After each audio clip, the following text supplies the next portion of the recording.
What up, everybody? Welcome to Keeping It 9450, code name WBB. I'm Daniel Artes, your host. I got Lolo in the building whenever she's ready to look up off the phone and stuff.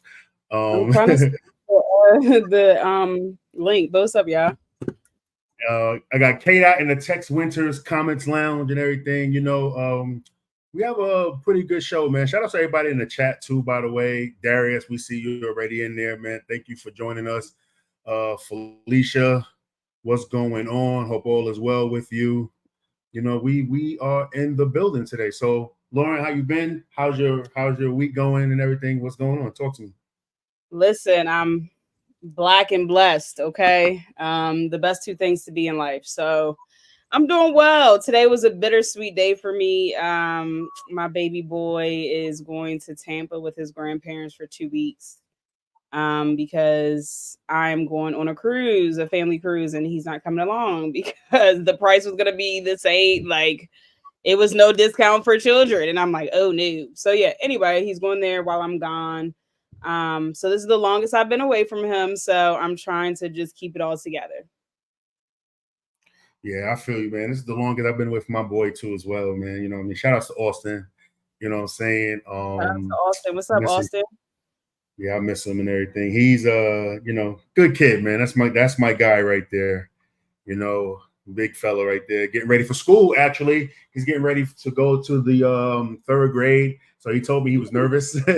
And I understand why he's nervous, because kindergarten, first grade, second grade, they had no homework. Okay? Like, really? No homework coming home. Yeah. So, like, now I guess in third grade, gonna be doing homework. He's gonna be doing different projects and everything. So, I guess he's probably a little bit nervous about that. And also he said that he was more nervous about division. I was like, okay, well, I get it. You know what I'm saying? But he gonna be fine though. He's gonna be fine. He got some good teachers and stuff. And also my 14-year-old Elijah Artes, he is going to high school. He's gonna be a freshman year, and he said he's a little bit nervous because he got to take like a physics class and everything, engineering class and stuff, because he's in like some specialized thing. And he's a genius. I don't know. He's a smart kid. He does know how to play all kinds of instruments, saxophone and trumpet and piano and everything. And like, this dude was doing like jazz festivals and stuff. Like, yo, Listen, whatever get them to college for free. That's what it is, man. And he's also a really good basketball player too. So like, I think that he could do something with the game of basketball. You know what I mean? So, how tall is he at? You said 14? 14? He's 14. I think Eli is about 5'11", maybe. And then my twins is like, I'm 6'4", 6'5". My twins is already over 6 foot. I think my youngest twin, Nathaniel, he is 6'2", and I think Josiah is about 6'1", 6 feet. That's the oldest. And how old are they? They just turned 16 on July 22nd. So they still growing, possibly. Yeah. They still growing and stuff. So it is what it is. But that's our kids, man. We love our babies, man. You know what I'm saying? So shout out to our little nephews for sure. Yeah, for sure. Listen. Donate to the shoes for the nephews too. My twins is already like size 14. You know what I'm saying? Crazy. Eli like 13 already, you know what I mean? So listen, donate the shoes, man, you know what I mean? In the Patreon and stuff. Let's get these kids out of here. It's not what the Patreon's for, boy. Nah. But yeah, we just here just doing a little bit of Olympic basketball recap, pretty much. We got some other stuff on the docket of the show. We also have a special guest coming on soon, so y'all gonna be excited about that one too as well. So Lolo, get us started, set it off. What's going on? Cam said Patreon for shoes. Exactly, he's crazy. He's wild. But yeah. So the last time we spoke, what was that? Last Monday, I think. Last Monday. Yeah. So we didn't cover the Belgium game, did we? I can't remember. Okay, so we'll start there. Okay. I'll just cover real quick. So of course, the U.S. versus Belgium. U.S. won 87-74, and led by the dynamic duo of Asia Wilson and Stewie. Stewie had 26.7 boards, 4 assists, and 3 blocks. Like she was literally doing everything. Asia Wilson had 23 points and 13 boards. Again, out rebounding. We're just bigger than a lot of the other teams. We out rebounded Belgium 48-28, and 16 of those were offensive rebounds, which of course leads to second chance points and easier transition buckets. And I think the U.S. is best when they are able to get out in transition. It's just easier. And I think that when you are a team that hasn't played that much together, you gotta take advantage of transition buckets, because it's just free flowing versus trying to set up in the half court. For me in particular, I think the momentum swing was when AT entered the game, instant game changer that game. I think it's just her physicality. Like when she came, she is like the perfect Olympic player. She seeks physicality and can also finish through it. So I think that we definitely saw a change of pace and just the game changing when she got in. And it was actually a pretty close game throughout the entirety of it. Emma Mieseman did her thing with a game high of 25 points. And Julie, and we've been saying it wrong, we say Van Loo, but it's Van Lowe, right? Had 18 points and 6 assists. So they asked her, or LaChina asked her, and then also on the broadcast, they said that in America we say it wrong. So her name is actually Julie Van Lowe, but I'm probably also saying it incorrectly too. It's not Van Loo though. I do know that much. That's a first for me. But shout out to Team USA women's basketball, man. It's like really hard to talk about them because they're like leaps and bounds better than the world. You know what I'm saying? But Belgium did play them hard. They are definitely tough. And what really you brought up Emma Mieseman, right? Like she got so much game. And I wish she's been had that though. Yeah, I know. That's what I'm saying. I know she got so much game. I wish that she was featured more, like in the offense, or just having like the scoring load, or just being that's the best player on the team, man. Because she always be shown like international version, top 10 player in the world, man. You know what I mean? Like she's a talented player that can score all over the floor. She can make the right play all the time, and so it's crazy like how you see these players play for their country and they just be like, yo. They be out of this world, but then like in the W, I don't know if the organization don't trust the players enough or whatever. Because I just be confused because I'm like, yo, listen, like Mieseman was cooking, you know what I'm saying? And they had no answer for her. Yeah, exactly. They had no answer for us, man. Shout out to Ghost in the chat too as well. But yeah, it's just like listen, like we talked about earlier today on the phone before we got on here about Asia Wilson, like. Somebody that's in a class by themselves, with this game and stuff. And, sometimes, and Stewie be like that too now, like Stewie right there with her. I think that like when you. I agree. Stewie finally remember who she was and start hooping. Yeah, exactly. Your Ghost is crazy. Shout out to, listen, never mind. I'll get to that comment later. But yeah, Stewie and Asia are just, they're in their own tier as basketball players, like just special talents, man. I think they both got the same amount of points, 61 points, something like that, throughout the course of this tournament and everything. So like they're both elite. I know that we're going to talk about this list so far in the Olympics and everything. It's a hard. That's really hard. Like when we get there, because like just both of them is just really elite, man. Yeah. And then moving forward, we also played Germany. What was that, Sunday? Yeah. So just shout out in general, just shout out to the US in general. I think that was the 58th win in a row, which is crazy when you think about it, right? Winning 58 straight is crazy.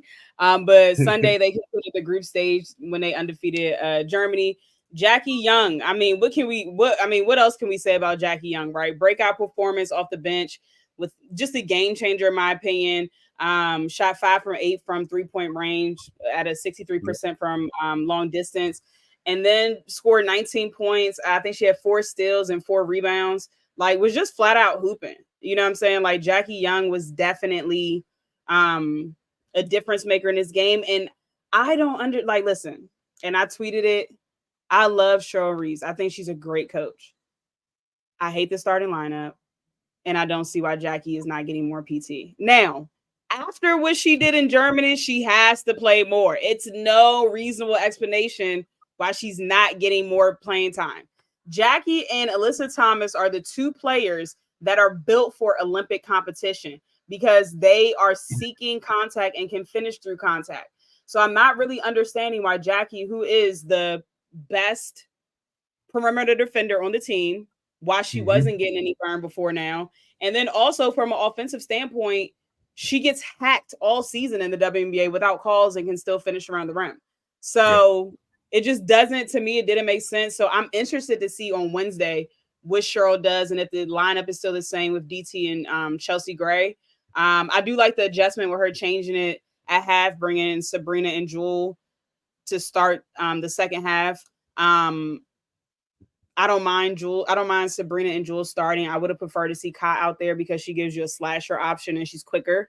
I think that's what we're missing. When Fee and DT are out there, it's very slow. That's why we literally every single game, if you look at the games, we got off the slow starts every single game because the spacing is bad. We're putting Fee at the 3, and that's not her normal position. You know what I'm saying? Like she's out of position. So I just think I don't mind, and I told Darius this on the timeline. I don't mind Sabrina starting, but I think that means if Sabrina's starting, you're either putting Jackie at the 3 or you're moving Sabrina to the 1 and putting Jackie at the 2 and benching Chelsea and DT. So the spacing is terrible. When you can get slashers in there, you got to, like, Kalia is just sitting on the bench. Like, what are we doing? Like, this is why she made the team. Like, she can go to the rim hard and cut to the cup, and I just don't understand it. But listen, Cheryl Reeves has more championships than me, so I am not going to question her. I'm just telling the people what I see with my own 2 eyes. Sometimes I think that you don't really need to bring the best of the best, you know what I mean, to the Olympics. I think that you just got to bring more balance, man. You know, like when we seeing players like Kalia Copper not playing like that, you know, it's just wild. Why bring her over then? You know what I'm saying? Why bring her over? You know, I just don't get it at times when it comes to, like, you know, how they do these teams and then these lineups and stuff. But you know, listen, you like what's that saying? You can't like make an old dog do new tricks or something like that. You know, like Cheryl, obviously she's a championship coach, so it's like why you know, question whatever her decision is and stuff, like whether, you know, we like it or not. Like I don't like it. I do think that Fee needs to come off the bench. Like it is. And people were not happy with me when I tweeted that. And again, it's not because of her skill set. No, Fee can hoop. It's the fit. It's the fit and the spacing on the floor. And we need better guard play on both ends of the floor, honestly. Yeah.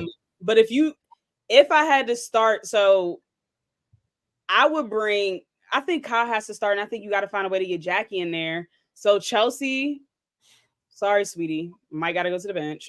Yeah.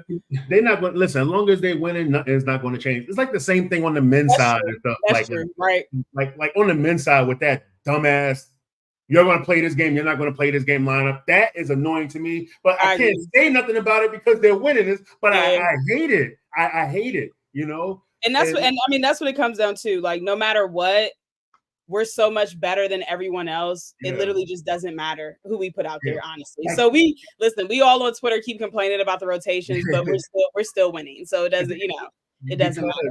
Because, like, you think about it, we can throw out a bench that's better than any international team's bench in the world, right? You know, they may have their star players, they're starting 5, you know, those WNBA players that's playing for their respective countries, but no team is as deep as us, you know?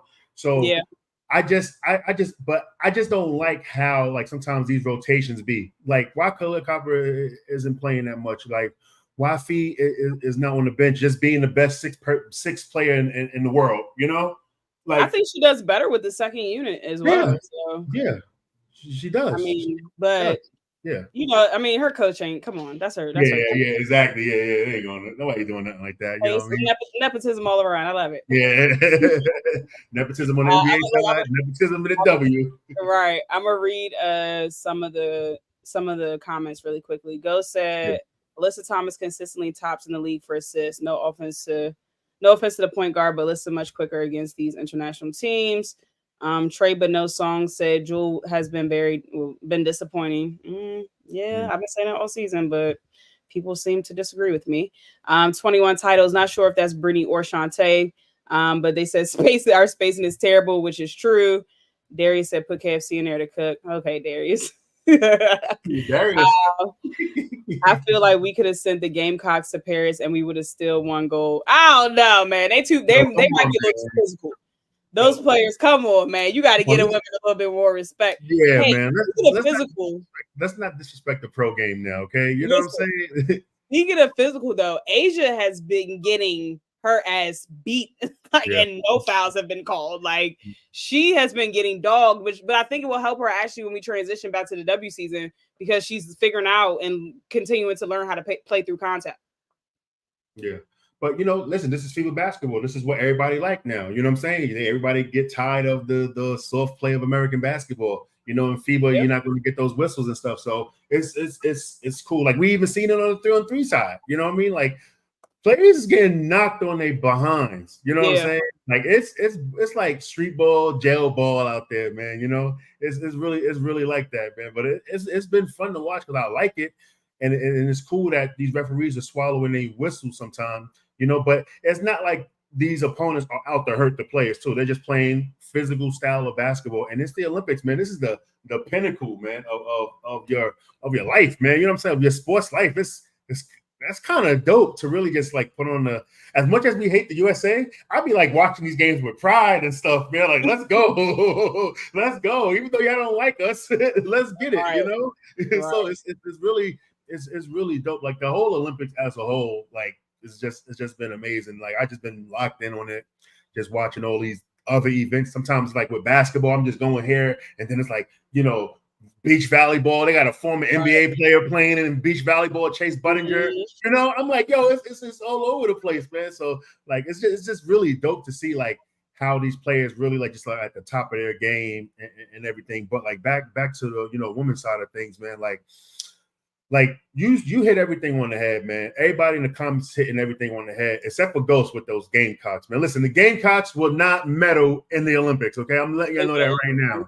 Okay, I'm gonna be honest. They won't medal. I agree, they wouldn't. So speaking of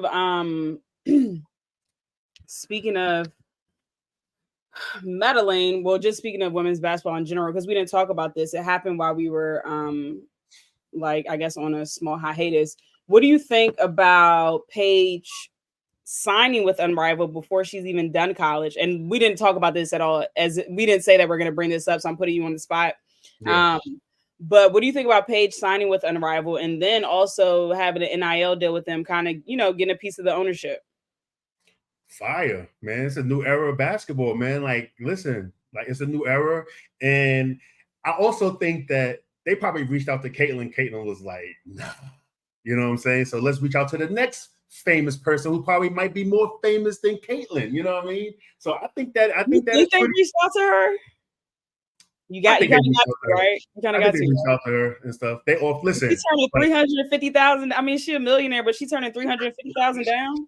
She got a bag. I'm sorry, she's turning that down. Listen, but 350, bro. You only got to pay for a couple weeks. I wouldn't turn it down, to be honest. I'll go play and stuff, but I just think that Caitlyn's just on another level of stardom right now. She can't be touched and stuff. Like, hey, let me ask you a question. Hold on, before I get back to my answer. You think Angel got the full 350 though? No. No? You think she got? I think she got 250. I'll say 250.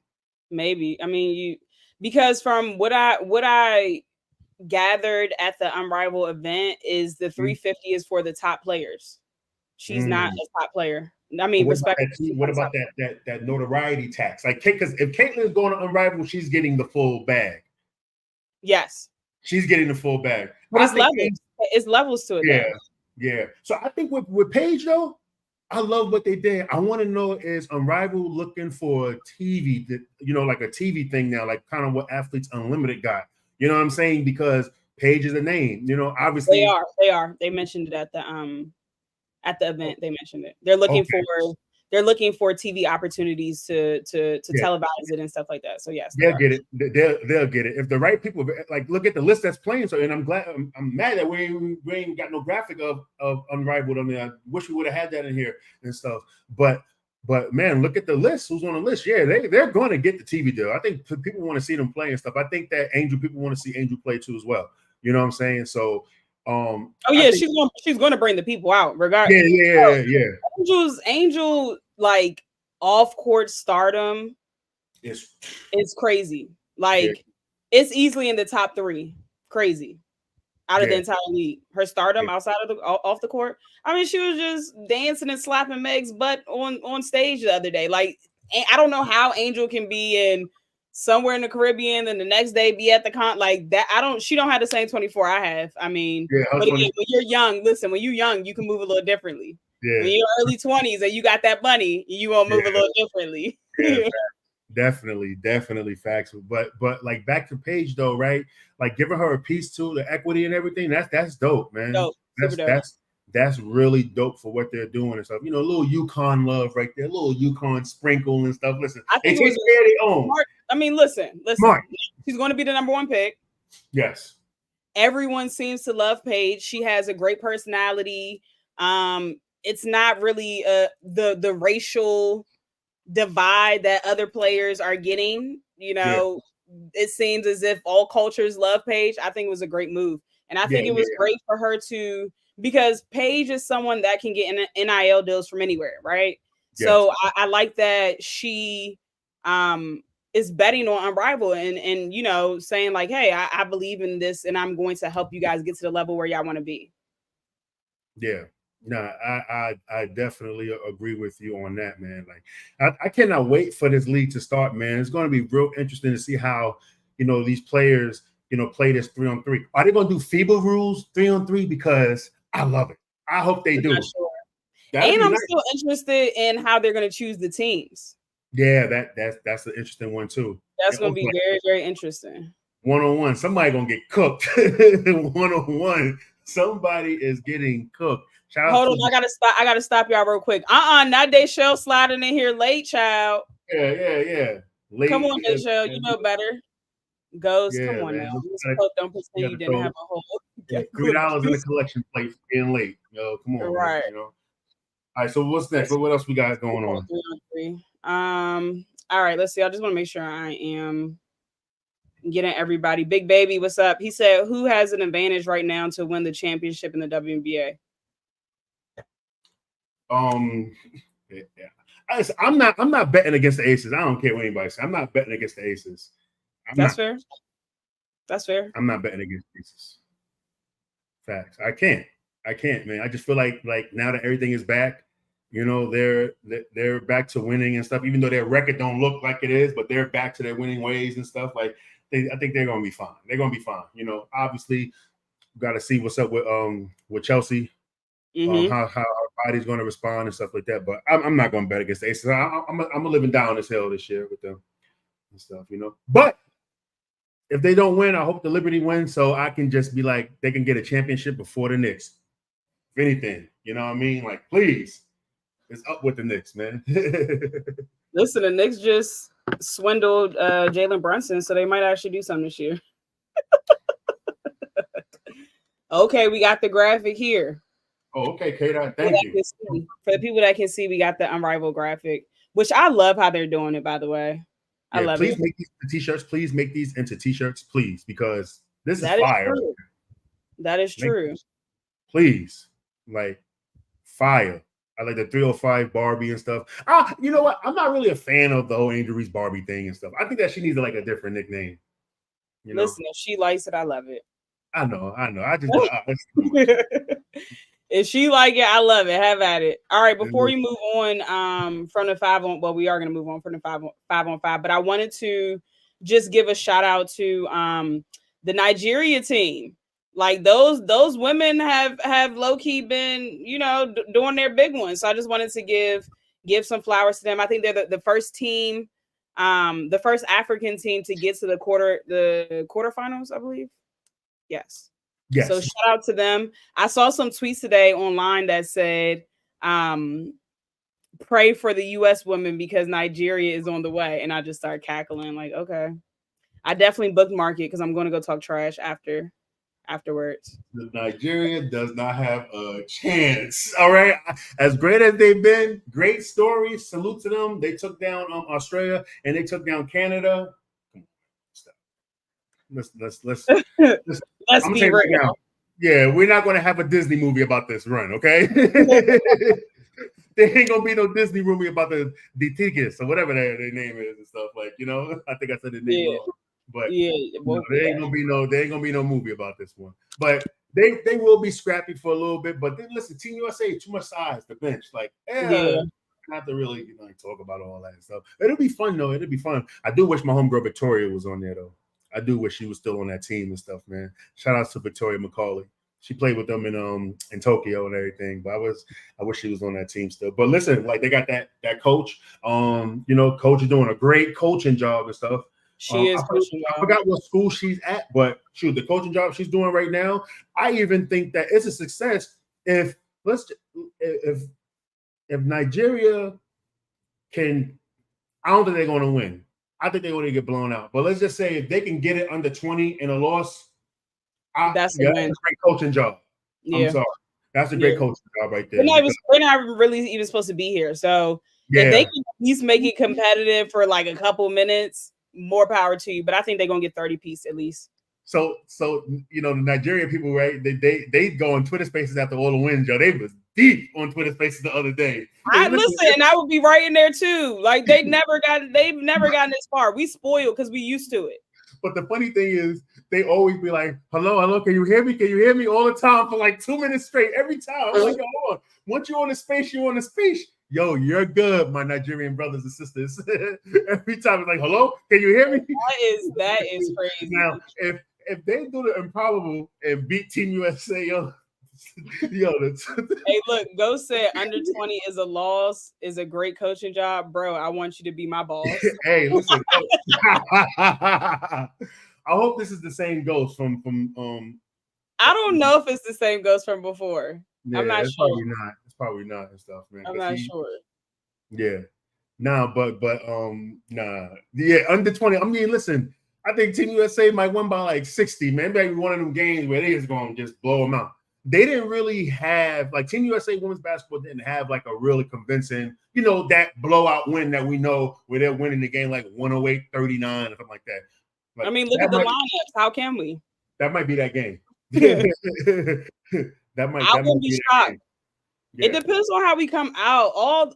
You can't let them get any kind of confidence at all. Like you just gotta go to the jugular right away. But we've been having slow starts, so we'll see. I agree. But everybody, we got a guest tapping in with us too. Okay. Huh? Yeah, right. Prompt on time too. That's what's up. All right, we got a guest. Washington Wizards' own Emily Inkster is in the Mystics. Washington Mystics on. I'm sorry, I'm in my NBA mind still sometimes, you know what I'm saying? But we got Emily Inkster in the building with us, tapping in. Roosevelt Allen's finest, you know what I'm saying? Emily, how you doing? What's going on? Thank you for joining us. Of course, I'm good. How are you guys? Yeah, we good. We great, man. Just glad to have you with us and everything. So like what's been going on? How you been during this break? What you been up to? It's been a very nice break. It's a long season. So nothing really. I went home for a bit. I went back to New York. I spent time with my family. I went to the Cape for a little bit. Went to a couple beaches. Enjoyed the sun. And now I'm back. And we've been practicing for the last week. So we're just getting ready to get into the second half. Yeah, that's what's up, man. And I'm glad that you're on the show and stuff, man. Like, I remember you when you was a little girl playing at Northtown and stuff, and Roosevelt Allen and stuff. Like, tell us how, like, you get to the WNBA, you get to, Louisville from Roosevelt Allen, right? You're like the only, women's basketball player that I know that come off the island and stuff, right? And obviously, I know that you play, with the guys and stuff like that. So, like, tell us how you come from a place where, women's basketball is non-existent to, like, where you're at today. Yeah, I mean, the cool thing about Roosevelt Island, which I still think it holds today, is, like, it's the street ball. It's infamous street ball. It's just everybody from around the neighborhood comes out and plays on Sundays, Saturdays. Yep. And it was like a community for me. I just learned and grew from all the guys out there who I played with. There was always something new to learn from everybody, and I toughened up from playing with the guys and got gritty, and I think it was a big part of my journey getting to where I am today. So I'm always grateful for them, and I love going home. And even if I don't play, I'll go out and watch them play because I Yes. still love it. I'd love to say hey. I just don't want to get hurt, so I don't always play. But sometimes I do. Yeah. It's still fun, But yeah, it played a huge role in getting to where I am. I mean, uh, right before I left for college, I played a lot of street ball, like a Yeah. lot. So, but once I got to college, it slowed down. But I think it's what allowed me to have a semi, successful college career.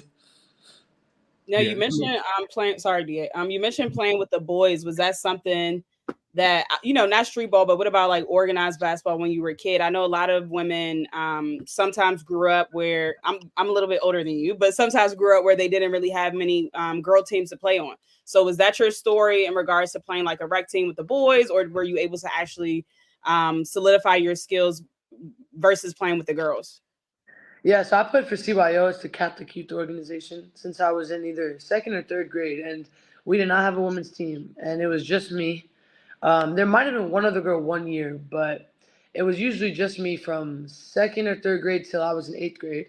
Mm, And yeah, I played with them for a long time. I will say in about fifth or sixth, though, I joined a AU team, and that was my first time okay. playing with the girls. So I was able to do both for a while, and I think it's important though to grab onto a girls AU team when you can, because at the end of the day, when you leave middle school, you're gonna play with girls, So it was good to get involved in that before I went to high school.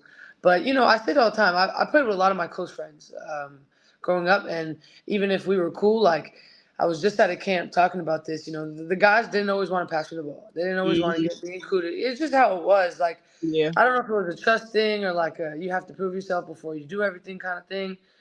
But even when we were like friends, but we grew together, and eventually, I became a part of that team, and I think we might have won a championship one year actually, but I forget. It was so long ago. But yeah, I played with them for a while, and I enjoyed it. I enjoyed playing with the guys. But obviously, when I was doing AAU, that was better for me, more beneficial for me. Yeah. I agree with you. When I was just even playing as a young girl, like they would never pass the ball until you show them that you can actually score, and then they throw it to you. So I definitely understand what you're saying. So just kind of going back a little bit, how did you get into basketball? Was it just something that you picked up from maybe siblings or friends, or how did you get into basketball? Is that the only sport you played growing up? Nah, my mom put me in. I played little league. Did I play anything else? I think I just played baseball and basketball, and she threw us in like random stuff, like we played the piano or like Hmm. some random stuff like that. I never liked piano. I loved baseball. I really did love baseball. My dad liked baseball, so I played. But when I got to high school, it was softball. So I played a year of that. But no one really got me into basketball. I think my mom just threw me into whatever I showed any little interest in, and I think basketball was one of them. I actually really begged her to let me start even younger, but she was kind of just like, yeah, like you don't need to start at 6, like you know what I mean.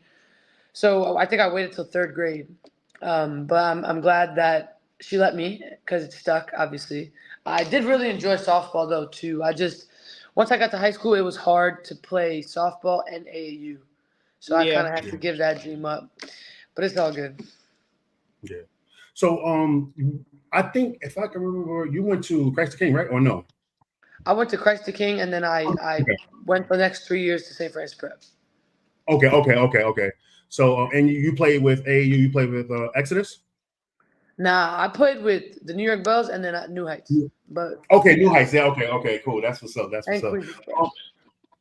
so yeah, so like what were some pivotal moments like in your basketball career that kind of shaped you?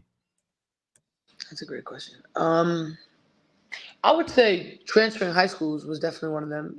I went from the number one team in our CHSAA slash like top maybe 20 of the country to the worst team in the CHSAA, and it was just this kind of growing factor. Like I had to be a be a leader, grow up, you know, play the game in a way that like allowed my teammates to learn because, we were kind of growing as a unit since the team wasn't very good. And I was working with my coach to get girls to come to the school, all that stuff. And eventually by my senior year of high school, we went to the chip to play against Christ King, which was a huge thing for St. Francis Prep. And then the year I graduated and went to college, they won.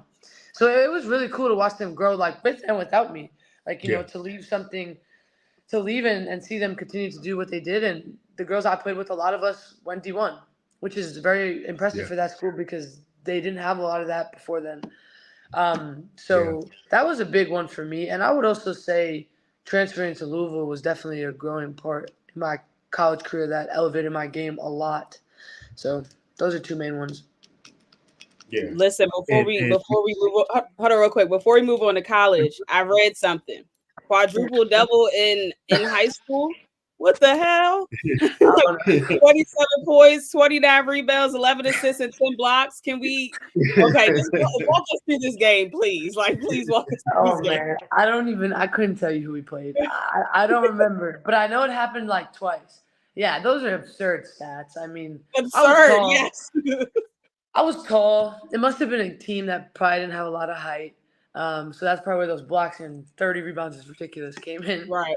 But it happened a couple of times in high school, the quadruple double. So it's funny to look back because it sounds crazy. But in the moment, I was just like, cool, we won. I didn't think about it. That's crazy. Getting quadruple doubles in the CHSAA, which is like one of the toughest Catholic leagues in the country, is insane, man. That's crazy right there, man. Listen, when I read about it, I was like, I gotta ask about, that's just insane. I had to ask about it. But that's your style of game though. What really stands out to me is how you play. Is you can pretty much, it's like a jack of all trades, master of none, and everything. That's not a bad thing or whatever, you could pretty much do everything on the court and stuff. But how your career has translated to the WNBA, which I think is wrong. I think that you definitely deserve to be a mainstay on a roster with everything that you bring to the table.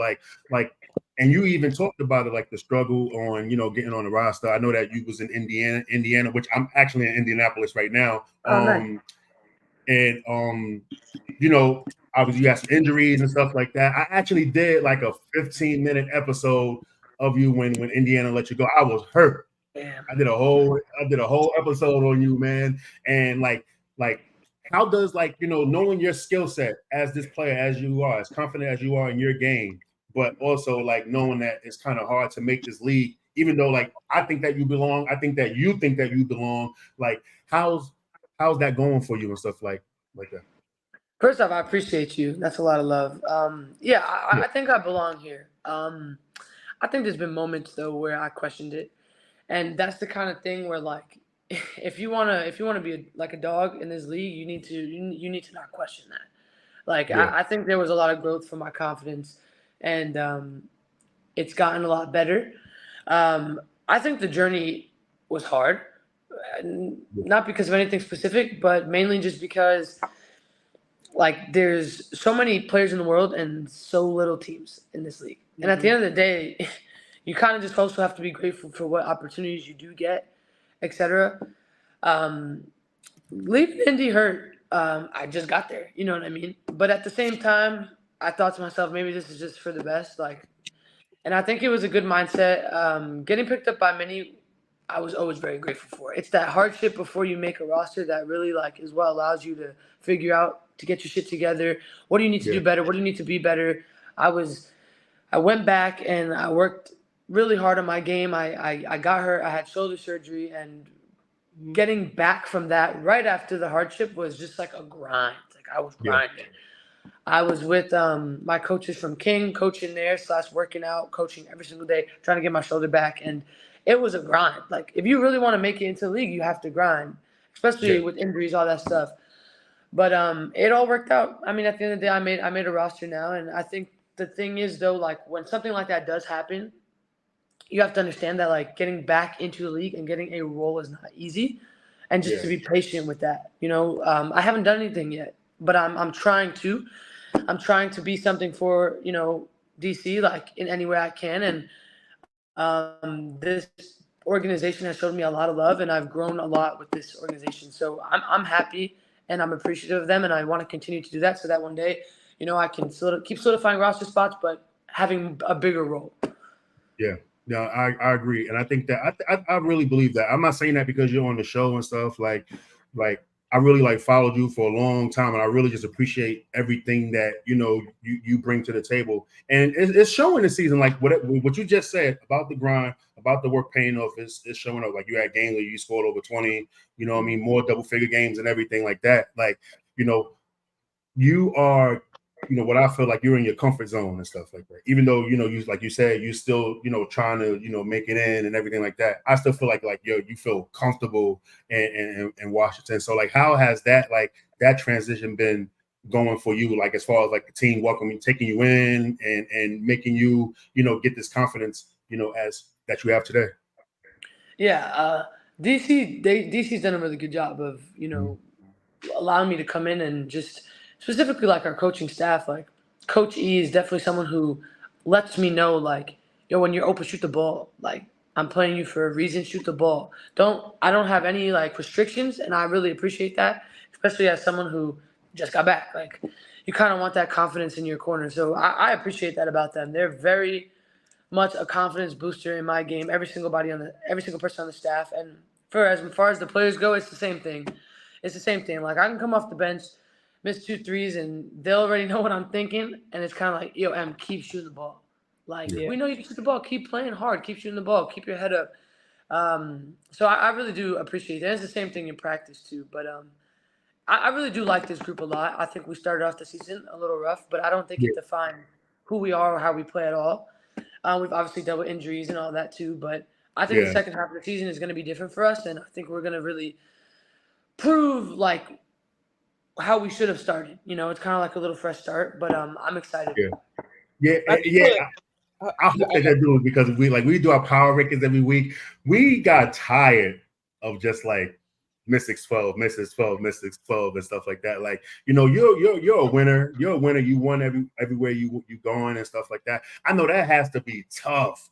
I mean, coming from there to a situation where you're trying to rebuild and everything like that. Like, so like, how do you cope, with, like the losing and everything, but also knowing that, we're going to be fine and everything. Yeah, I mean, my first year in the league, we were number 12 as well. I think I've been in that situation before, and it's not fun at all for sure. But I mean, I will say like this team, we went through a 9-game losing streak or something really long, and you wouldn't be able to tell that we were in a 9-game losing streak. Like we went into every game the next time we played extremely hard, and I think it showed on the court. I think it showed in the scores. I think it showed in how we were playing. And finally, when we got that first win, I think that was kind of the start of us getting back to how DC is used to winning. But I just think when you start the season off that rough, like you kind of just have to have a really positive mindset, and that's something that this team does really well. It's really hard to have a positive mindset when you lose a lot of games. No, for real. Like I know it just sounds like I'm spewing something anybody would say, but it's probably one of the most difficult things I've ever had to deal with in that aspect. I mean, I didn't win every game at Syracuse, but we did win, and like a decent amount. And obviously at Louisville, we won a lot. So I wasn't used to losing that many games. But if there was anyone that I had to lose those games with, though, I would pick DC every time, because it didn't always feel like we lost after. And I appreciate that from the staff, from my teammates. And one thing I will say, I'm a DC native, so I'm probably around the corner. One thing I will say, and I've been saying all season, is that despite the record, the Mystics they're so resilient, and they're going to be in the game at the end of the game.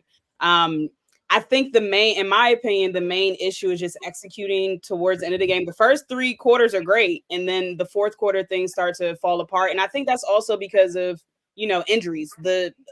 The players that are supposed to go out and close the game sometimes are the ones that are injured. So one thing people cannot take away from the Mystics is they're always in the game. Like, you guys don't really get blown out. Like, you're always competing. And I think that's admirable, especially considering, Elena Deladon being cored, Shakira being out, Brittany Sykes being out. So with so many injuries, considering that, I think it's something that I can see how the locker room is still in great spirits because, you have a lot to hang your hat on. So I just wanted to kind of segue because I know sometimes, like you said, it's kind of hard to deal with losing repetitively for anybody, right? Like if you're not, let's say you're not doing a good job at your 9 to 5, that's hard for people. So I would expect it to be the same, with hooping. For me, I'm a big advocate of mental health. I go to therapy twice a month, and for me, it's changed my life. So I like to just kind of get your insight on what outlets you use to maintain your mental health, whether it's therapy, visualization, journaling, whatever it may be, because I think it's important for the young people, especially watching this, to know that as athletes, they need an outlet and a way to kind of relieve stress as well. Yeah, I mean, I completely agree. I think it's very important to understand that, like, sometimes even when you don't necessarily think you need help, sometimes like the sports psychologists that follow our teams are just there to have a conversation. Like, whether that's like performance anxiety, which sometimes like I can deal with, I get really nervous, I don't want to mess up, etc. We have a great, his name is Stu. We have a great psychologist that travels with us, that's here when we're here, who we do team sessions with and individual sessions with, and he's our outlet. At the end of the day, he's our outlet, and obviously every team has that. College teams all have that. I think high school teams should work on more having that. I know it's more difficult sometimes with like paying money and keeping that support, but I was talking to the high school team that I coached, and I think it's good to have around, even if it's just for once a month for the team doing it together, Right. Young athletes, I really hope that we're doing a good job of continuing to express this, because I do think growing up sometimes, like, I didn't realize that there was an outlet all the time. You Right. kept it to yourself, or I have a really loving family, but they're not a sports family, so like might not always relate to me, but you can relate to a sports psychologist, even if that's just literally talking about your day. Like, it's just nice to have that. So I do completely agree with you. It's important to use and utilize, and I try to do my best of it. That's dope. Mental health is making sure that your mental is definitely important, man. Like I told Lauren a couple of shows ago that, she inspired me to go talk to somebody and stuff. I always sweep everything under the rug. I use podcasting because of, to hide, whatever I was dealing with and stuff. And then sometimes you gotta get under that rug and clean under that rug and stuff. You know what I'm saying? So like that's kind of dope hearing that how important, it really is and stuff. And I, encourage everybody to talk to somebody, whether it's like a friend or a licensed person and stuff like that. Don't hold that stuff in and stuff, especially like, I'm a former professional basketball player and stuff and things that I went through, growing up and everything. And sometimes I lashed out at people, and I told Lauren, I told K-Dot, who's in our comments, it kind of got me banned from playing FIBA because of my attitude and stuff. But it was from something that I went through from the age 8 to the age 14. And, I wish that I had the people, in my corner now. I wish I had them then, you know what I mean? To be like, yo, you're going to be fine. You're going to be okay and stuff, right? And it's funny though, right? Because my brother, big mental health person, big mental health person. But we never really talked about that. We really just talked about basketball and stuff like that. He played in the league for all these years and things like that.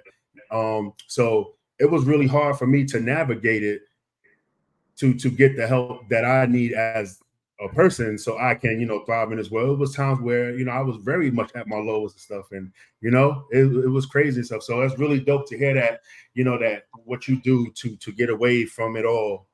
That's pretty awesome.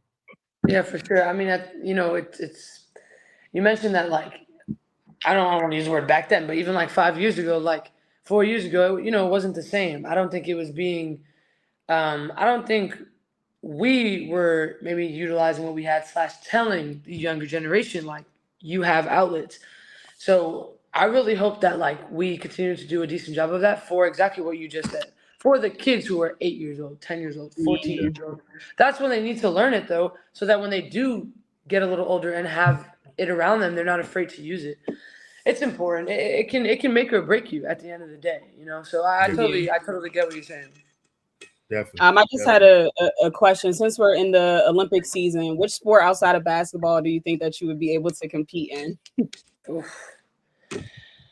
Oh man, I The don't know if Olympics I would have you do. watching everything: badminton, shooting. Like I've been watching everything. Facts. Nah, that's true. I don't necessarily think I would be good at it, but like I think I have like a swimmer's body type. Like, Okay. so if I did it since I was young, maybe I could have locked in tall, broad shoulders. That kind of. Yeah. I swam a little growing up, but it was never competitive. But Right. I would swim. Swimming would be fun. I would say Okay. something like tennis, but that is too hard. Like these Olympic athletes, man, they're killing it. So I'll be I honest. would go with swimming. I'll be honest. Like you'll probably be a good swimmer, but then he's Katie Ledecky. Well, yeah, I'm not winning the gold, Then but she maybe I'll win. just show up. Then she, yeah, it's basically everybody just showing up for a different type of medal. You're not getting that gold. Didn't she win by like 15 seconds or something like that? Yeah, It was crazy. Like, it was crazy. You couldn't even see like the camera panned out. You It was literally just couldn't. her. Yeah. Hey, but guess crazy. what, DA? Guess where she's from, DA? The DMV. Oh yeah, I there's know. 3 athletes, I know. right? I know. That's fire. Yeah, That's all I'm I know. saying. I know, man. But my Olympic sport will be breakdancing. I ain't gonna front. You know what I mean? Listen, they call me crazy legs, man. You know what I'm Nobody saying? calls you that. Nobody calls you that, sir. You probably see like an old athlete knees, boy. See, she makes fun of me because I'm 41. I'm turning 42. So this is what I get. You know what I mean? This is what I get. Listen, No, go I ahead, Lo. had another question. Outside of your current teammates, is there anyone else in the W that you would like to play with? Not saying that you have to go to that team, but just like, let's say the perfect world, if you could play with someone outside of your current teammates, who would it be and why? That's a really good question. I've never been asked that before. Well, I would say Lexi Hill. Just we're pretty cool friends. I obviously got the chance to play with her my first year, but it was too short. So it would be cool to end up back on a team with her again. She's one example. I would even say like I got a chance to play with a lot of different girls in AU, and like Natasha Cloud, Alicia Gray. I would love to play with them too again. That would be dope. Speaking of AU, Defensive Player of the Year, did that give you confidence going into the season? This season? For sure, it did. That's dope. It did. I will say though, I was just talking about this. Like the W defense is definitely it's been kicking my butt a little bit. It's a lot harder. It's quick. It's faster. I'm getting used to it now. I think I'm starting to pick it up though. The beginning of the season, I wasn't as happy with the way I was playing defense, but it's getting better. It just takes some time, understanding the coverages. Everybody's so freaking good. So just being able to guard the best, But yeah, it did give me confidence though. Yeah. So, who's your welcome to the WNBA moment? You have one of those? I don't really have like a welcome to the W moment, but I always tell like this story. I was it's not like I was in a jump ball with Candace Parker my first year, and like we were just waiting for the ball to go up, and I was just took a moment to like sink it in, and I'm like, damn, like I'm standing in front of Candace Parker, like that's pretty cool. Like I hope I win this jump. That'd be even cooler. But no, it was cool. Screw the jump. I'm the next kid. I'm standing across Candace Parker. It was dope. It was definitely like I realized where I was taking this moment, soak it up. Yes. Listen, I'm cheating because that's my favorite player of all time. Like, so that's why I'm smiling. DA, did you have any more questions? I just had one more. Yeah. I got some questions. Also, I want to read the comments really quickly. Hold on. Oh yeah, let's go. Yeah, let's go to the comments first. I just got to read one of the comments. Yeah, go ahead. Pam is laughing at you. Said not crazy legs. Dayshell said DA meant to say ashy legs. All right, see, Emily. Listen, it's a reason behind that. Because like sometimes I don't like wearing lotion. I'm gonna be honest. All right, lotion, no motion with the lotion. Sometimes I'll put my hand up like this, and then Lauren will be like, "Yo, son, what's going on with your hand, yo?" I'm like, "Listen, Nobody's nothing wrong with that. They're supposed to care about me, like they say they care about me, but I still got no request for certain lotions or whatever like that. You know what I'm saying? So I'm all alone. You know what I'm saying? Like, listen, I'm a single man now. You know what I mean? I'm a single man. Like, I'm out here. I'm out CVS, here. come on, you 42. You should know how to put lotion on. Come on, I know how to put lotion on, but I need some better ones, some better options, man. No all lotion. right. I got you with the body. I really gotta get you the body butter because we can't thank be you, out in public thank you. and you going to shake people's hands and you cut their hands, man. Hey, Cam said Patreon for lotion. It's crazy. Y'all funny, yo. All right, listen. So back to you, Emily, right? Like, what has your experience? Like, we're gonna go back to AU, right? Like, your experience playing AU, like, how has it impacted like your game? Like, how's that helped you grow, as a player and as a person?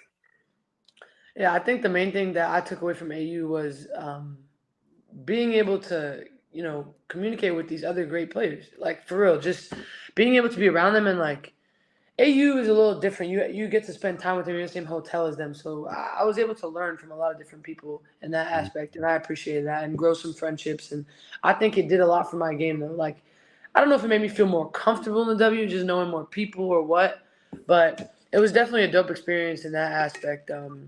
So I appreciated it. All right, anything else you want to ask, Lauren? I know you got your rapid fire. Yeah, so I have two things. I got one more question. So, what's on the block, though? How did you get the graphic that fast? Like, come on. Not the block. Oh man. All right, we gonna have to talk to text winner in there. Yeah. Come on, man. So my last question before the rapid fire is just when the ball stops bouncing, what does life look like for you? What are some of your passions that you would like to dive into after basketball? I think I'm still trying to figure it out a bit. I can't lie to you. I think one thing might be going back to school. I don't have a master's degree. I'd love to get a master's degree. But I majored in communications, so if I can get something within my major, I would love that. But I am still trying to figure it out a bit. Communications? Communications? Come on. Yeah. Hey, we got 14, we got 16 shows on this network. I love that. Here we go. All right, now in this next segment, just rapid fire. So I'm gonna give you two players. You pick one of the two, okay? Okay. All right, you ready? I'm ready. Okay, Lisa Leslie or Lauren Jackson? Lisa Leslie. Okay. We have, I know some looks these are before your time, but Cynthia Cooper or Cheryl Swoops? Ooh, Cheryl, because I've gotten to meet her. She's dope. Yes, Cheryl is dope. And shout out, since you played in AAU, shout out to Cheryl and shout out to Cindy Brunson, two of the realest women ever. So just shout out to them. Maya Moore or Tamika Catchings? Maya. Pappy Pondexter or Simone Augustus? Simone. Okay. We have Chelsea Gray or Sue Bird? Oh, I love Chelsea Gray. She's one of my favorites. Sorry, Sue. Chelsea. Hey, we are the same. I love Chelsea, man. The way she passes the rock. Listen, I've said it on Twitter and people were on my ass about it, but I said that Chelsea Gray is the best point guard of all time. And I'm not trying to be disrespectful to Sue. No, yeah. But it's just things that Chelsea can do that I haven't seen, done before. I'll just leave it at that. So Candace Parker versus Aja Wilson. That's okay. I'm just gonna give a little explanation though. Candace is more of a 4, so like I've watched her more, and I look at her game for me more than I do Aja, so that's why I would pick Candace. Okay. And the last one is Yolanda Griffith, which is probably early for you, but and Sylvia Fowles. Oh, Sylvia. Yeah, she's dope. Okay. That's you got anything else, Dia? Look at everybody in the comments. Emily's a real one. Yeah, she picked the game. Listen, you got to understand. Emily is Roosevelt Allen. I'm from Queensbridge. That's like right there next to each other and stuff, man. You know what I'm saying? Like, I was telling Lauren, like, about Roosevelt Allen and how small it is and everything. So matter of fact, let me ask you a Roosevelt Allen question. Are you Blackwell or Northtown when it comes to your basketball? Well, Blackwell for sure. Like I grew up playing at Blackwell. Northtown's courts, like they just got fixed up, and now it's crazy because I was just home. I see like one of my friends' stories, and they're playing at like the whole crew that would play at Blackwell are playing at Northtown. I'm like, what changed? We've been playing here. You've been playing here for like 15 years. This entire squad. They just switched it up. So if I went home right now, I'd probably go to Northtown. but usually Blackwell. I love you for that answer, man. You don't understand how much Blackwell is. So Blackwell is just it's not like a big court, it's a court. And they got this little park in there and stuff, and like the little hill or whatever, like that, where people go sit on the grass and everything. Northtown is like right underneath the Roosevelt Island Bridge. It's a bigger court, it's more space and everything like that. But the court just too damn big, to be honest. I feel like it's like one of them only like black courts at the size of an NBA court. Blackwell's a little bit more smaller. And it's got 2 courts though, so like when there's hella people there, you can have mad games going on. Which exactly. Now, but Roosevelt Island, like I always give props to when I was playing on Roosevelt Island coming up, it like really helped me with my game because it's a lot more team ball and stuff, and also playing at 217 as well and everything. So it's very very dope. History right there, Roosevelt Island. Shout outs to everybody over there. In the comments, Darius said, "How does Blackwell compare to?" Come on, Darius. Blackwell and Rucker, really? That's crazy. You don't know. We're not from New York. I'm weak. I'm not giving that. Doesn't even. Darius, you're not getting an answer. Google it. I'm not even getting an answer, yo. See, this is what happens. Like we got a bunch of Liberty fans in here, Emily. You know what I'm saying? So like we get a little bit of confusion and stuff like that. But we do have some questions. I mean, we do have a question I want to ask you from Darius. Actually, he said that he wants to know what it's like to play with Big Mama Steph and Shakira. He loves how they both play. Yeah, awesome. First of all, they're both really good people. I think they both bring something very different, like to their game. So that's what's cool about having them as 4-5s. You got Steph who can pop out and knock down the 3 crazy, which is dope. But she also can go down and post up whenever she wants. She's also a born leader, for real. Like she's someone you can go to and talk to, and she's always positive and she knows what she's talking about. And then you have Kira, who her around the basket game, her finishing game is like I've never seen it, honestly. And then she can shoot the short jumper. She's shooting threes here and there when she wants, but her finishing game is crazy, and she can run the floor. She's fast. She's a fast big who can run the floor and put pressure on you like that. So they both bring such great different things, and I really appreciate it. I've also known Kira since I was like 18. We did a couple like Jordan Brand together, All American. So I know her, and she's a dope person as well. Okay, and one more thing before we get out, because this actually is for you, since you're a current WNBA player. So K-Dot is who we call Tex Winner, but it's K-Dot. K-Dot, we want to talk about that priority rule real quick. I know that we have a clip from Satu Sabali, courtesy of Erica Ayala, from Black Rose Media. K-Dot, play that clip, and I want to ask you a question on that after that clip ends. Go ahead, K-Dot. Criticize the prioritization rule that the WNBA implemented. I think it's really bad to punish international players, especially, coming from France. They can't come over at all anymore.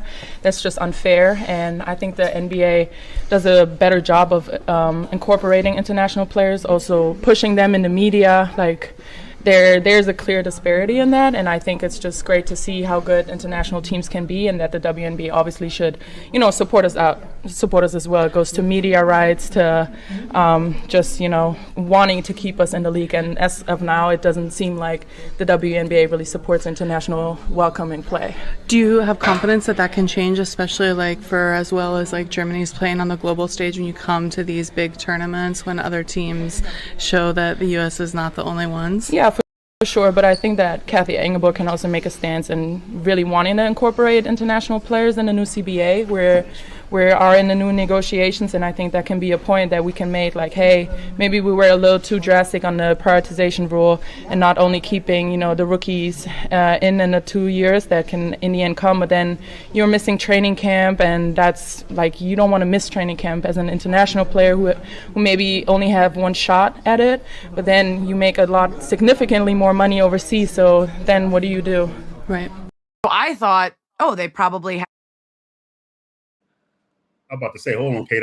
So like, I know that you probably have aspirations to go play overseas, maybe not, but from that clip from Black Rosie Media, like what's your thoughts on this rule? And also like with, the new, the TV deal that's coming in, obviously, like, the money's going to go up and everything.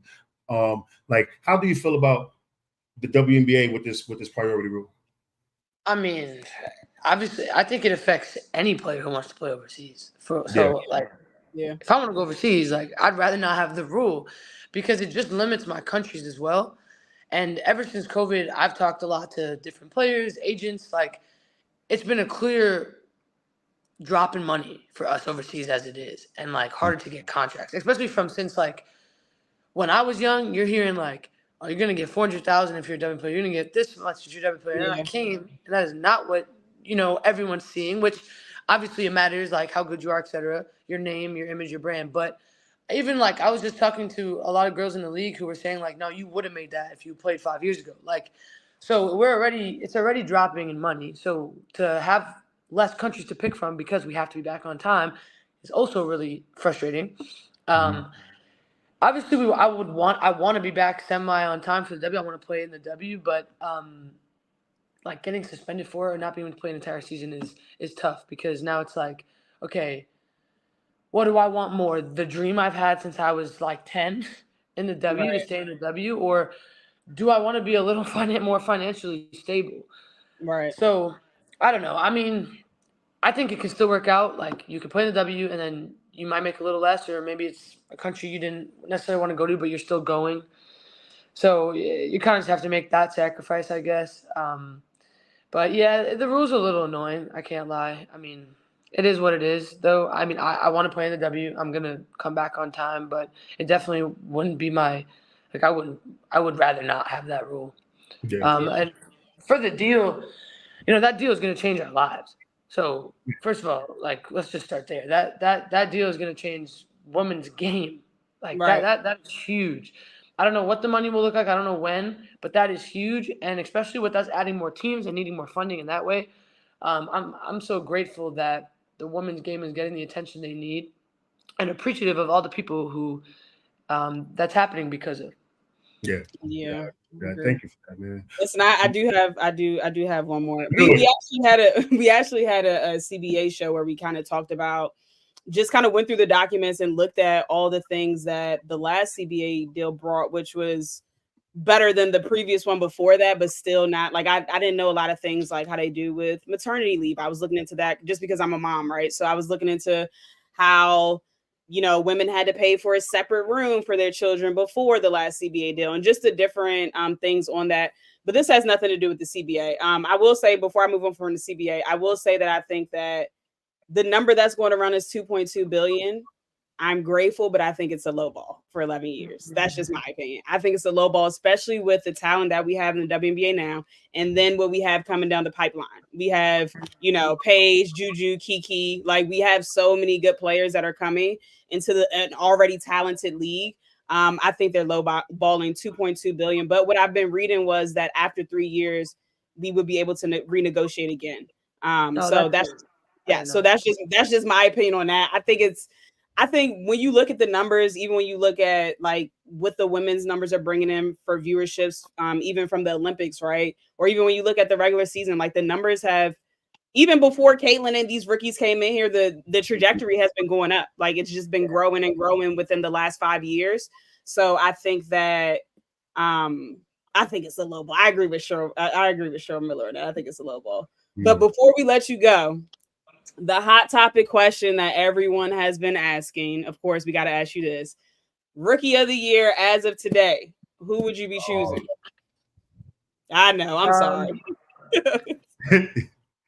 I don't know. That's a good question. Honestly, I would probably have to sit down and like look at some more stats. I can't lie. I don't know who I'd pick. I mean, at the end of the day, it would be Cece or Angel, like Kaylin or Angel. I don't know exactly who I'd pick from. Like, I think it can go either way. I think they both done a really good job for their teams, and they came into this league and they've clearly shown that they should be here, and they're doing so much for the league. That is a tough one for me, though. I don't know. I'm not sure. It's apparently a tough one for America. Yeah, that's true. I mean, yeah. Makes sense. I mean, that's a great answer though. By the way, I love the diplomacy. You know what I'm saying? You in DC, you know what I'm saying? You know, you're like, yeah, you moving like a senator right there. You know what's tough though? Like they play such different positions too. Though. Yeah, That's that's like true what's too. hard about that question. Right.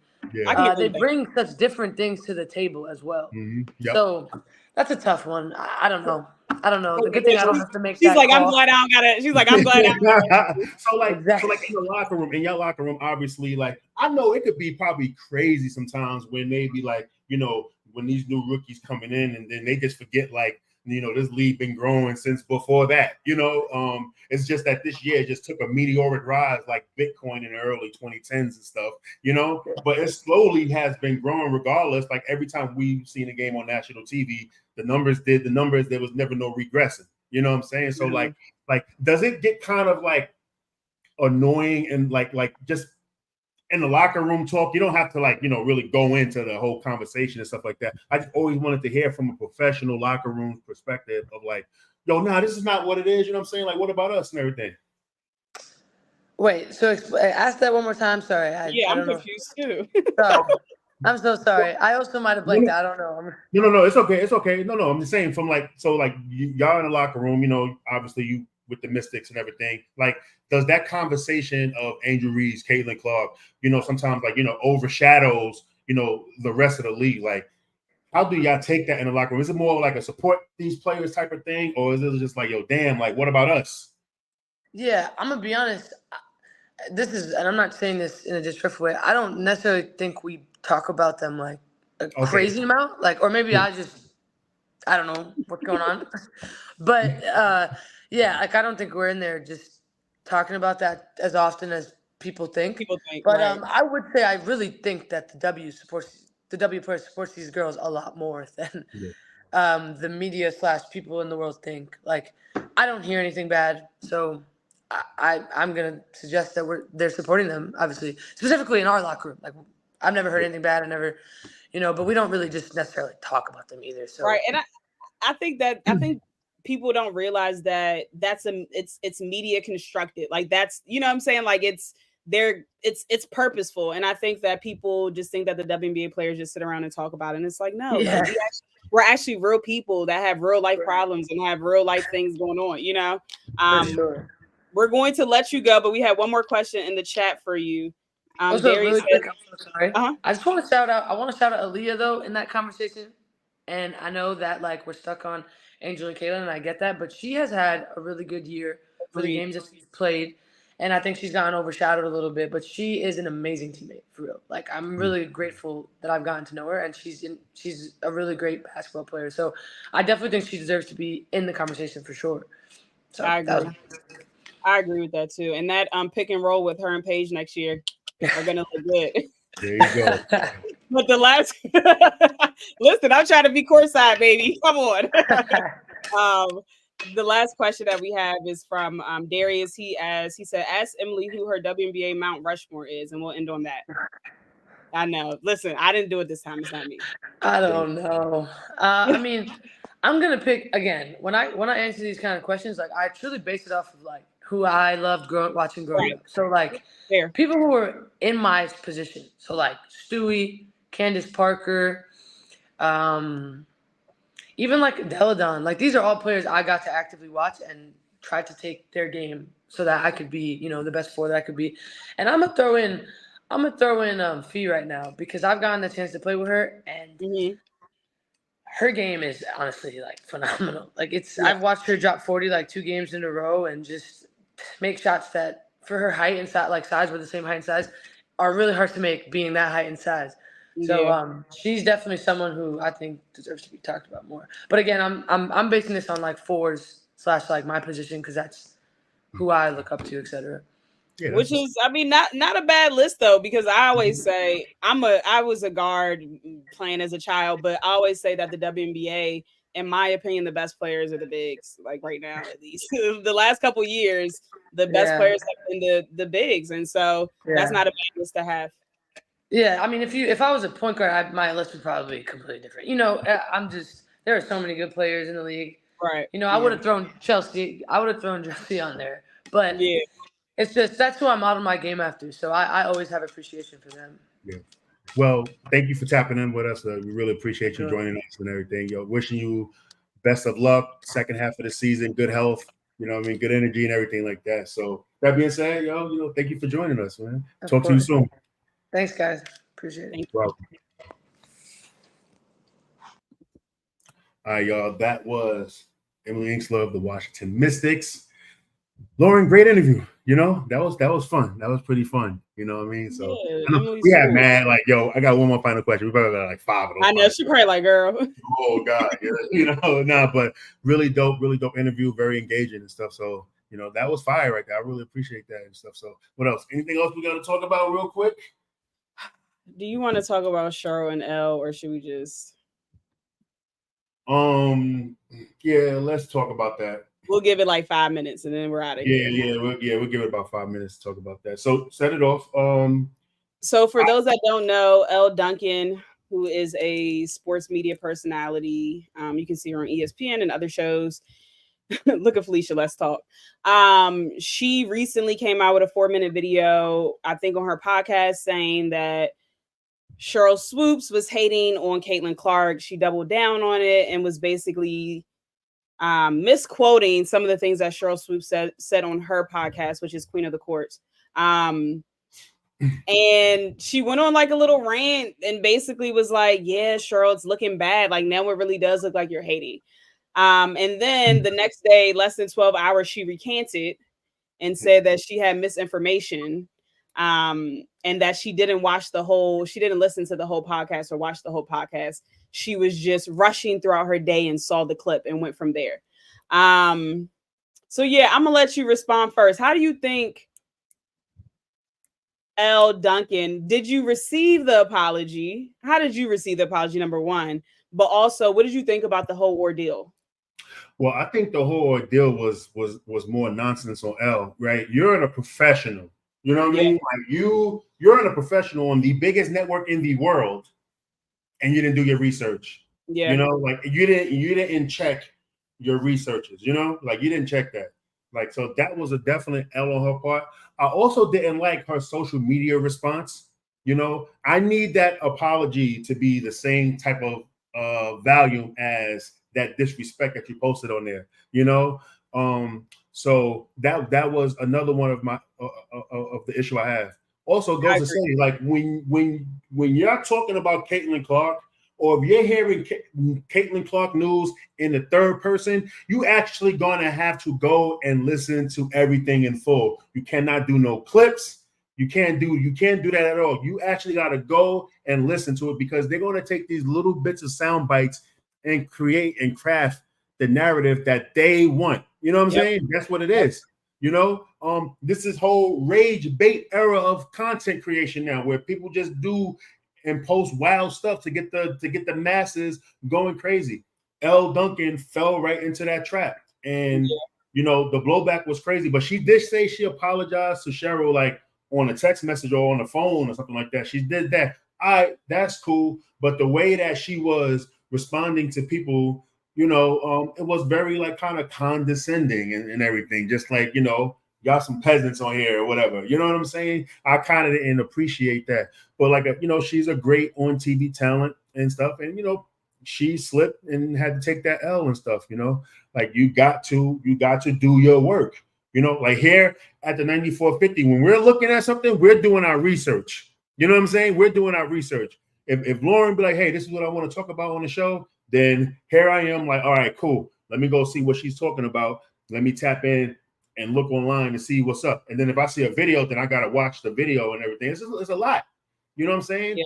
And to the researchers or the producers, whoever's her researcher, whoever is giving her that tablet with that information on there should be fired too as well. Like, what are you doing? You know what I'm saying? Like, what are you doing to put that on there? You know what I'm saying? So it's all around. It was just a bad look. I agree. I don't say what you really want to say, Lauren. I know what you want to say. You texted to me, but don't say that. No, I'm not going to say that. I'm not going to say that because that was wild. But I do. I still feel that way. By the way. Yes. I understand. I think it was just very irresponsible. It was a lot of things, right? And I say it's irresponsible because you know what Caitlin Clark fanatics are like. And you know how Caitlin Clark fanatics have been on Cheryl Swoops' ass since she was on Gilbert Arenas' show. And she misquoted saying that Caitlin shot, 60 times a game. She was being facetious, right? Like, people exaggerate, like, when they talk about basketball, but now y'all want to nitpick everything. It's not a fact. Like, come on, bro. Please stop. Like, how many times you say, like Kobe? They show I'll DM you. Kobe shoots 100 times. Like, you know what I'm saying? Like, you know. And what do I say? I wish she would have shot at 150. Yeah, you know, I see my shirt. That's a piece of mama, man. Yo, shout out to the statue too. Sad, right. Shout out to the statue. But I think that, like, it's just so irresponsible when you know what kind of fans you're dealing with, right? Mm-hmm. And these people have made Cheryl lock her page. These people have sent her hate messages. These people have sent her death threats. These people have been racist, calling her all type of racial slurs. So when you know it's already contention within that relationship, you have to do your due diligence and research. Like, I know you got interns, my good sister.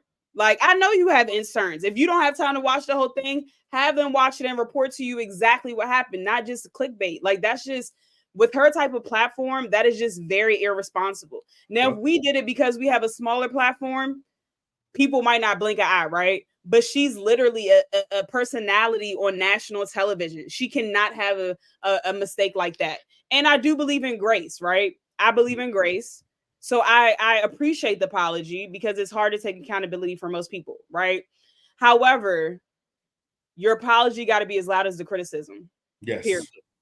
Like, your apology got to be as loud as the criticism. The apology was weak to me. And I'm going to just say, like you felt the need to have a 4-minute video on how Cheryl said X, Y, and Z, which I want people out there to understand. It's okay to have different opinions, right? I love Cheryl Swoops. She is a part of my childhood growing up watching basketball, right? She is one of the reasons why I love basketball. And we were rubbing elbows at All-Star. So I'm always going to support Cheryl. I'm 10 toes down for Cheryl, period. However, I did not agree with Cheryl when she said the Fever would still make the playoffs without Caitlin Clark. I don't think it's an asinine view because I know y'all don't watch. They won 13 games last year, and they actually were not that far out of playoff contention. They could have they lost a lot of games, over 10 games, with less than a 10-point edge with the other team. So they were not that far out of playoff contention. I think because Caitlin Clark makes up 50% of their offense, whether it's scoring or assisting, I think that, you know, if you take her off that team, they're clearly not as good and they clearly probably wouldn't make the playoffs. So I don't agree there. But for me to be disrespectful and say, oh, she's hating, she's doing this, just because we don't agree. I did agree on the part. I watched the full thing, the whole thing, over an hour. She said she brought up to Jordan that Caitlin Clark is on a better team than she has better players surrounding her and Angel does. And I said that on the podcast like 3 weeks ago.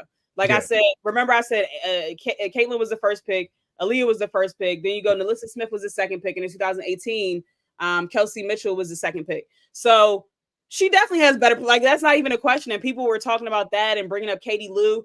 I'm like, all she said was that Katie Lou is more important than people think she is. Like, that's it. She never said Katie Lou was better than Caitlin. So it's just interesting because it gave her fans more ammo. And even after Elle apologized, I went and looked at the comments under the apology. They were like, well, technically you weren't wrong. She was still hating. So, like, they don't accept that apology, even though she said I was wrong. This did not happen. You know what I'm saying? So that's why I say the apology got to be loud as the criticism. You made a 4-minute video, go make a 4-minute video telling them to stay out of her mentions. Go make a 4-minute video of telling them to stop calling her all kind of crazy things, because guess what? You added fuel to the fire. Yeah, definitely. It's like what Denzel said. Denzel Washington, he said, you know, with media and stuff, that everybody want to be first, not right. Right. You know what I'm saying? So, and that's just what it is. That's what this era is. And really quickly, Cameron said, and then folks were bringing up her coaching. Yeah, like, listen, man. Yeah, like, I agree. I had to cut somebody out and then block them. Like, I'm gonna be honest. I keep moving the goalposts. First, people said, "Oh, Cheryl is hating because her legacy is on the line with Caitlin." Listen, they're not even in the same conversation. Like, what are we talking about? Yeah, Cheryl. Like, what are we like? Let's just use three. Let's just use something simple. Caitlin has never won an NCAA championship. Cheryl has. Yeah. Caitlin will never, ever, ever win 3 Defensive Player of the Years. She won't ever. And y'all can use this. Y'all can use this clip. She will never, ever win 3 Defensive Player of the Year awards. She will not win a steals 2 times, Steal Leaders Award 2 times. Like, these are just things she will not do. So when y'all say legacy, we're not even talking about the 4 back-to-back championships, right? We're not even talking about that. I just added a whole bunch in there. We're not even talking about that, right? Like, we're just talking about these other things. So, like, stop it, because it's not really it's not comparable. I keep seeing that same damn graphic where y'all are comparing Cheryl's career numbers to Caitlin's rookie year. You cannot do that. Like, that's not even a fair assessment. Let's talk about the accolades. Let's talk about that, since y'all want to compare stuff. And then the conversation switches to, oh, but her coaching days. Like, no, come on. Stop moving the goalposts. Is it Uchi Wally or is it one Mike? Yeah. That's all I got. Look, because y'all gonna get me riled up. Y'all gonna get me riled up. So yeah. I can feel it in my No. What about this one? When they said Simone Biles is the Caitlin Clark of the Olympics, yo. That was insane. That was insane. Listen, I almost lost my page that day. I almost lost my page that day. I almost lost my page that day, y'all, for real. Like, I really be trying to chill on there, like, just tweet with my little thoughts and, play, have a little fun. Yeah, but we got things we got to do. Lauren, listen, everybody, calm down on social media so Lauren don't get mad. We are trying to cover 2028 in LA. We got to be on our best behavior these next 4 years. I can't call nobody trash no more. It's like, we trying to make it happen, man. You know what I'm saying? We trying to be in the 2028 Low Olympics for sure. Bro. Low Olympics. Hey, this is why. See, when we have family meetings, y'all don't know how to act. Everybody, look, Brow Low up. We want a Lolo servant. Martin Low King. See, y'all like when I act a fool. Like, y'all like when I act a fool. But listen, I'm gonna say this and then we can go. Shout out to the greatest of all time, Simone Biles. Shout out to the whole U.S. Olympic team, the U.S. Gymnastic Olympic team, Suni, Jordan Childs, and I see y'all playing on Jordan's name too, bro. It's not her fault. Y'all go talk to the judges. That's none of her fault. Let this young 23-year-old enjoy one of the best days of her life. But instead, y'all hating. Y'all sitting on y'all couch, can't even do a cartwheel like myself, and y'all hating. Like, that's just disgusting. But also, just shout out to Simone. I'm grateful for being able to watch her play. I mean, watch her, participate in her sport. I don't think in my lifetime we'll ever see another. She's one of one. And so when y'all truly talk about generational players, that's a generational player. Yeah, that is a generational talent right there. And so I just want to leave it at that. Shout out to Simone. Shout out to all the women. Yeah. Also, shout out to the women's basketball team. 3-on-3, they got the bronze. Oh, yeah. To them after that start. You know what I mean? After that start, they turned it around and then ended up winning the bronze. Yo, Azurá Stevens, yo, I got some bars for you real quick, yo, okay? All right. And I love Azurá Stevens too, by the way. I think that she's always, this happy person in these press conferences and everything. I really got mad love for her. But I think that she was wrong when she was talking about like how, players, can't be criticized if they're playing bad, but then now they're playing good. I'm like, no. We're not going to do that. You know what I'm saying? If somebody's playing shitball, we're going to let them know that they're playing shitball. And if they turn it around, great, because that's what we expect from you anyway. You know what I'm saying? Like, that kind of like, I'm not going to go in. I don't do the sermons. I'm not, Minister Lois Farrakhan over here. You know what I'm saying? That's Lo right there. That's you. You know what I'm saying? That was just kind of like crazy when I seen that. And I was just like, you were just trying to take it for a teammate. That's what I thought. But yeah, I can see that too. But listen, like I said, terrible take though. Terrible take. Yeah, definitely. But shout outs to them winning the bronze and stuff. I also think that going forward, we need to make 3-on-3 basketball mainstream. Because I'm going to go on a sermon. I'll go on a sermon about that. 3-on-3 basketball is so fun to watch. But we need our best players, whoever's not going to play on that national team, obviously.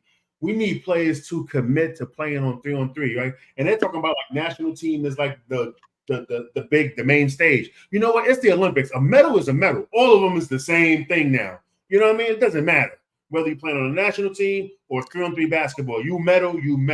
It's on the same level. You know, like this. The way, and it's really hard to come up with a good roster. You know, for players to commit. Like you need players that are switchable, that can shoot, that can defend, that actually can be mentally engaged and stuff. Because Ryan Howard was not engaged at all. This, like, even though they went bronze and stuff. Don't get Brittany started. Ryan Howard, man, really grinded my gears this whole time watching her play. I'm like, yo, this is not her. I don't care about what she does on offense. She's going to put the ball in the basket. Even the first couple of games, she was struggling putting the ball in the basket. And I was just like, what is going on? You know, but then I'm seeing her play. She's playing lazy defense. She's playing defense standing up. She's not in a defensive stance. I'm like, yo, what are you doing? You know, you're getting cooked. You're not cooking back. And not only that, the lady that you was guarding was 39 years old. You know? And she was flame bloody. Bro, she had you in the air fryer. You know what I'm saying? That's crazy. Lolo took a melatonin. Lolo ready to go? It takes 30 minutes for it to kick in, y'all.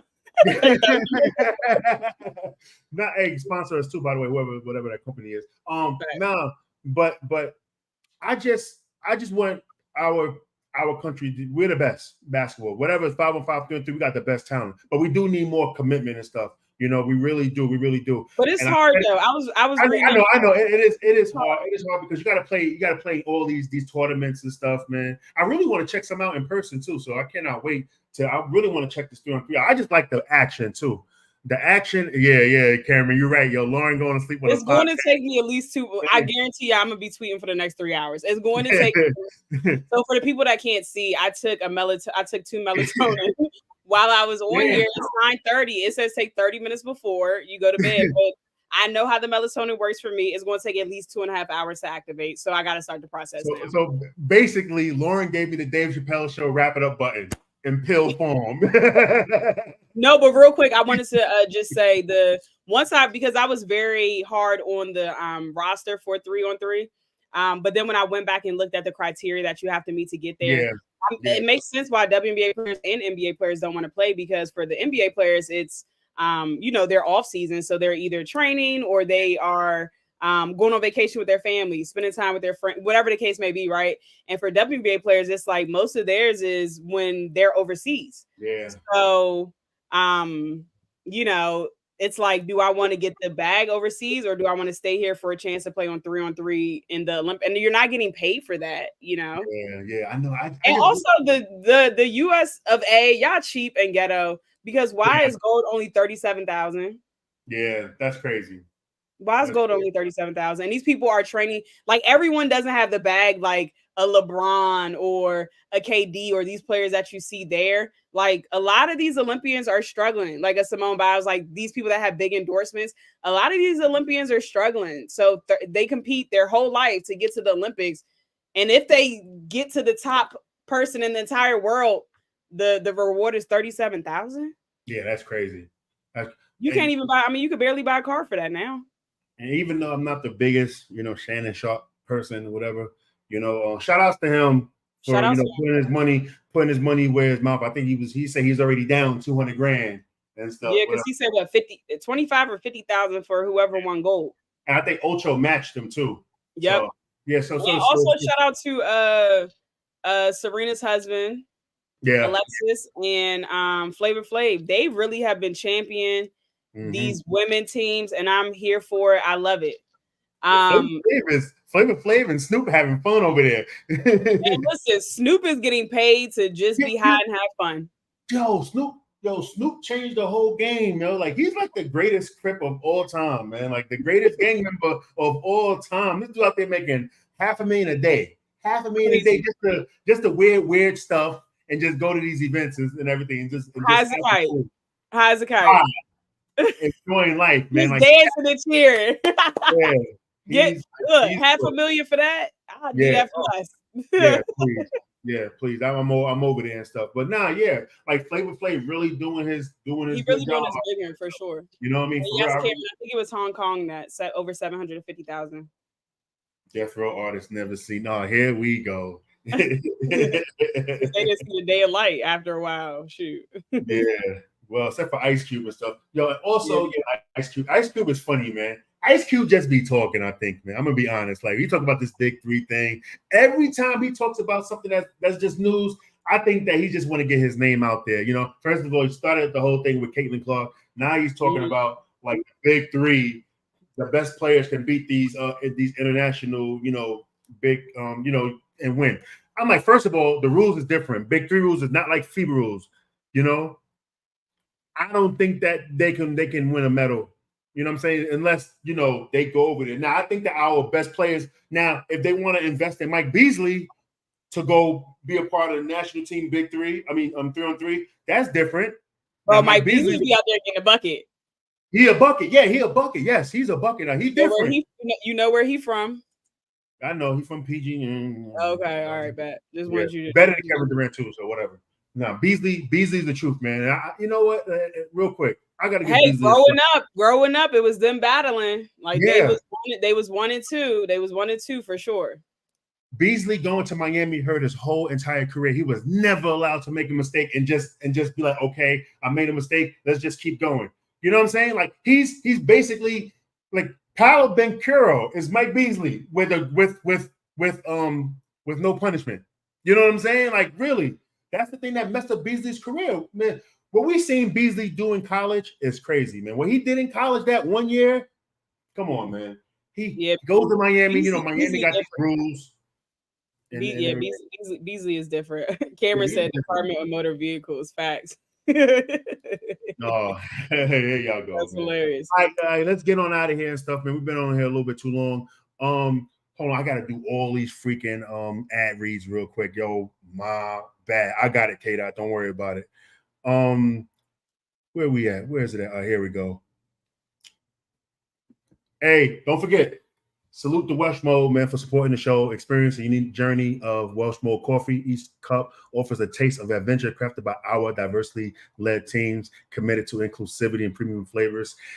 That's www.welshmode.com. All right. WelshModeCoffee.com. Go Welsh Mode. All right. Also, SeatGeek, man. Don't forget, hit us up at the 9450. Enter that code so y'all can get $20 off of whatever concert events, maybe Olympic events, you know what I mean? Y'all can probably get $20 off there. Go to SeatGeek to get your tickets and everything. Also, we got an event coming up. Well, we got a celebrity game tour starring basketball players like Hezzy God, Ty Glover, Julian Newman, and everything. That's with the Panda's friend and Ball Dogs. The next game is in Miami, Florida, August 16th. Please, the tickets are free. www.balldogs.com. The tickets are free, so please go there. Also, we got our Artest Foundation Back to School Basketball Clinic. We're actually supposed to be on August 17th, but they pushed it back to August 24th. Please support the Artest Foundation. Hit that text to register. Area code 862-803-1004. This is for ages 8 to 14 for boys and girls. All right. And also, Lauren, we forgot to do this. Let's talk about this real quick. The MVP ladder. So right now, FIBA basketball has Brianna Stewart, Aja Wilson, Satu Sabali, Emma Meesman, Gabby Williams, Maureen Johannes, Megan Gustafson, Euro Lee, Bridget Carlton, and Sammy Whitcomb as the top 10 players right now. This is tough. This is tough right here. I guess I won't disagree. You know what I mean? Like, I thought that Aja Wilson definitely was MVP lead and stuff. I just kind of feel like, Lauren, honestly, that FIBA just loves Stewie's game. You know what I mean? They just love Stewie. Stewie's always just going to win MVP. Like, well, what's your thoughts on this list? I think it's between Aja and Stewie. I think Stewie had the one breakout game that kind of, pushed her a little bit in front of Aja, but right now you can't go wrong with either one of them. I think as we see the games progress, we'll see who stands out the most, and but I think honestly they're both just so damn good together, and I wish that we could see them on the same WNBA team, but that would just be dominance, pure dominance. Yeah. You know what's crazy too? I'm thinking that is going to happen in the near future, yo. We're going to see those two players on the same team, and it's going to be real unfair, yo. It's going to be very unfair for some reason. It's going to be very unfair. I personally want to see it. I want to see a real super team. That's a real super team. You know, when you get the best. Stewie signed a 1 year, and Vegas got money. Listen, they shouldn't have done it. You know what I mean? Like, listen, they shouldn't have done it. Because like how, you know, the salary cap spike helped the Warriors get Kevin Durant. They shouldn't have done it. You know, that's just what it is. It is what it is. If you leave the door open, like, I want to play with the best players and stuff. You know what I'm saying? I do. I want to play with the best. So listen, I would love to see it. Hilarious. I'm cracking up. But I think I agree, Adrian. Stewie and Asia have been carrying the starters. I do want to see Stewie take this play back into the WNBA season, because this is the best she's played all season. Yes. So I do want to see her take that same game back to the WNBA season so that we can have a really good, you know, finals matchup between whoever it may be. I do see New York being in the finals. Yeah, it's gonna be if Stewie plays at this level right here that she's playing at, yeah, I can definitely see that. You know, I was gonna say, isn't New York is home for? Isn't she from Syracuse? No, that's Canada to me. Okay, but that's closer than Vegas to home, so true. But still, man, I just want to see the timeline just go crazy. Because if you think about it, come on, we really gonna get off for it because we've been on for an hour and 40 minutes. Yeah. But if you think about it, like, if she leaves New York, where else would she go? Outside of it, like, where else would she go? You're not going to Dallas. You're not going to the Mystics.